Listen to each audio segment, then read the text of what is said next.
ಬೆಳಗಾವಿಯಲ್ಲಿ ಅವತ್ತು 2 ಕಂಟೈನರ್ ಲಾರಿಯಲ್ಲಿ 400 ಕೋಟಿ ರೂಪಾಯಿಯನ್ನ ಹೊತ್ತೊಯ್ಯಲಾಗ್ತಾ ಇತ್ತು. ಆ ಪ್ರಕರಣ 2 ರಾಜ್ಯದ ಪೊಲೀಸರ ನಿದ್ದೆಗೆಡಿಸಿದೆ. ಹಾಗಾದ್ರೆ ಬೆಳಗಾವಿಯಿಂದ ಕಂಟೈನರ್ನಲ್ಲಿ ಹೈಜಾಕ್ ಆದ 400 ಕೋಟಿ ಹಣ ಯಾರದ್ದು? 2 ರಾಜ್ಯದ ಪೊಲೀಸರ ನಿದ್ದೆಗೆಡಿಸಿರುವ ಪ್ರಕರಣದ ಮೆಗಾ ಟ್ವಿಸ್ಟ್ ಇದು. ಬೆಳಗಾವಿಯಿಂದ ಹೈಜಾಕ್ ಆದ 400 ಕೋಟಿ ಹಣ ಯಾರದ್ದು? ಕಂಟೈನರ್ ಲಾರಿಯ ಒಳಗೆ ಕೋಟ್ಯಾಂತರ ರೂಪಾಯಿ ಹಣವನ್ನ ಸಾಗಿಸಲಾಗುತ್ತಿತ್ತು. ಲಾರಿನೂ ಇಲ್ಲ, ದುಡ್ಡು ಇಲ್ಲ. ಯಾರ್ದು, ಎಲ್ಲಿದ್ದು? 400 ಕೋಟಿ ನಗದು ಸಾಗಿಸ್ತಾರೆ ಅಂದ್ರೆ ಅವರ ಬಳಿ ಎಷ್ಟು ಆಸ್ತಿ ಇರಬಹುದು? 1000 ಕೋಟಿ ಆಸ್ತಿ ಘೋಷಣೆ ಮಾಡಿಕೊಂಡವರು ಬೆರಳೆಣಿಕೆಯ ಮಂದಿ ಮಾತ್ರ. 1000 ಕೋಟಿ ಆಸ್ತಿ ಹೊಂದಿರುವ ರಾಜಕಾರಣಿಗಳ ಸಂಖ್ಯೆ 15 ದಾಟಿಲ್ಲ. 3 ಸಂಸದರು ಮಾತ್ರ 1000 ಕೋಟಿ ಅಧಿಕ ಆಸ್ತಿ ಹೊಂದಿದ್ದಾರೆ. 400 ಕೋಟಿ ಹಣದ ಹಿಂದೆ ಆ ರಾಜಕಾರಣಿ. ಹಾಗಾದ್ರೆ ಆ ರಾಜಕಾರಣಿ ಯಾರು? ಇದು ಗುಜರಾತ್ ರಾಜಕಾರಣಿಗೆ ಸೇರಿದ್ದ? ಕರ್ನಾಟಕ ರಾಜಕಾರಣಿಗೆ ಸೇರಿದ್ದ? ಕೋಟಿ ಕುಳ ಯಾರದು? ಗೋವಾದಿಂದ ಬೆಳಗಾವಿ ಮೂಲಕ ಹಾದು ಹೋಗ್ತಾ ಇದ್ದಂತಹ ಕಂಟೈನರ್ ಲಾರಿ. ಕರ್ನಾಟಕದಲ್ಲಿ ಡಿಕೆಶಿ, ಪುಟ್ಟಸ್ವಾಮಿಗೌಡ, ಪ್ರಿಯಾಕೃಷ್ಣ ಮಾತ್ರ 1000 ಕೋಟಿ ಸರದಾರರು. ದೇಶದಾದ್ಯಂತ ಇಂತಹ ರಾಜಕಾರಣಿಗಳು ಇರೋದು ಕೆಲವೇ ಮಂದಿ, ಮುಂಬೈನ ಸಂಸದನೊಬ್ಬ ಬಿಟ್ರೆ. ಹಾಗಾದ್ರೆ ಈ 15 ಮಂದಿಯಲ್ಲಿ ಯಾರದ್ದು ಈ ಹಣ? 400 ಕೋಟಿ ಹಣ, ಹಾರ್ಡ್ ಕ್ಯಾಶ್, ನಗದು ಹಣ ಕಂಟೈನರ್ ಒಳಗೆ ತುರುಕಲಾಗಿತ್ತು. ತುಂಬಲಾಗಿತ್ತಲ್ಲ, ತುಂಬುವುದು ಬೇರೆ, ತುರುಕುವುದು ಬೇರೆ. ಜಾಗ ಸಾಕಾಗದೆ ಹಣಗಳನ್ನು ತುರುಕಲಾಗಿತ್ತು ಕಂಟೈನರ್ ಲಾರಿಯ ಒಳಗೆ. ಅದನ್ನ ಸಾಗಿಸುತ್ತಿದ್ದಂತಹ ಚಾಲಕ ಯಾರು? ಇನ್ನು ಆ ಲಾರಿ ಒಳಗೆ ಅಪಹರಣಕ್ಕೊಳಗಾದ ಒಬ್ಬ ವ್ಯಕ್ತಿನೂ ಇದ್ದ, ಉದ್ಯಮಿ, ಬಿಸ್ನೆಸ್ ಮ್ಯಾನ್. ಅದಾದ ನಂತರ ಅಪಹರಣಕಾರರಿಂದ ತಪ್ಪಿಸ್ಕೊಂಡು ಹೊರಗೆ ಬಂದ ಈ ಪ್ರಕರಣ ಬೆಳಕಿಗೆ ಬಂತು, ಅದು ಬೇರೆ ವಿಚಾರ. ಆದರೆ ಈ 400 ಕೋಟಿ ಹಣ ಸಾಗಿಸೋದಕ್ಕೊಂದಷ್ಟು ರೀತಿ ರಿವಾಜುಗಳಿದ್ದಾವೆ. RBIನ ಗಾಡಿಗಳು ಆಯಾಯ ರಾಜ್ಯದಲ್ಲಿ ಸಂಚರಿಸಬೇಕಾದ್ರೆ ಅದಕ್ಕೊಂದು ರೀತಿ ನೀತಿಗಳು ಅಂತ ಇರ್ತವೆ, ಎಸ್ಕಾರ್ಟ್ಗಳಿರ್ತವೆ. ಆದರೂ ಕೂಡ ಈ ಪ್ರಮಾಣದ ಹಣ ಎಲ್ಲೂ ಕೂಡ ಸಾಗಿಸಲಾಗುವುದಿಲ್ಲ. 400 ಕೋಟಿ ಹಣದಷ್ಟು. ಈ ಹಣ ಯಾವ ಉದ್ದೇಶಕ್ಕಾಗಿ ಸಾಗಿಸಲಾಗ್ತಾ ಇತ್ತು? ಕಾಡ್ತಿರುವಂತಹ ಪ್ರಶ್ನೆ.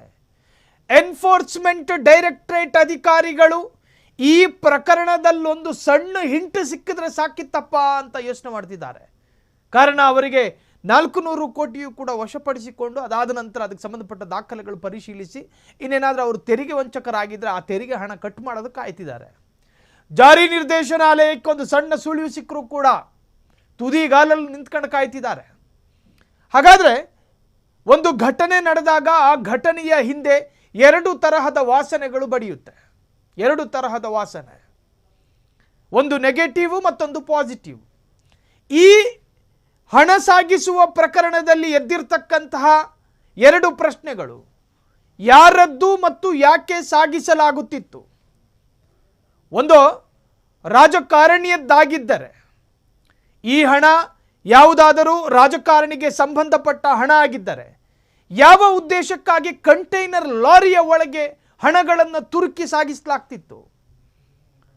2025ರ ಅಕ್ಟೋಬರ್ ತಿಂಗಳಲ್ಲಿ ಈ ಘಟನೆ ನಡೆದಿರೋದು ಅನ್ನೋದು ಇತ್ತೀಚೆಗಿನ ವಾಸ್ತವದ ವರದಿ.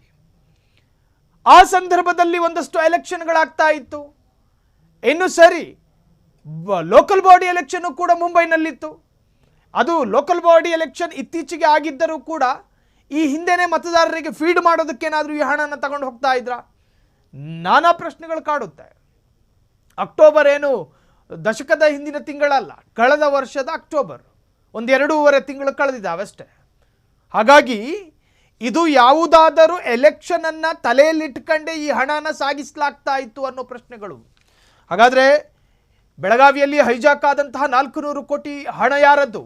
ರಾಜಕಾರಣಿಯದ್ದಾಗಿದ್ದರೆ ಅಷ್ಟು ಹಣ ಯಾವ ರಾಜಕಾರಣಿಯ ಬಳಿ ಇದೆ?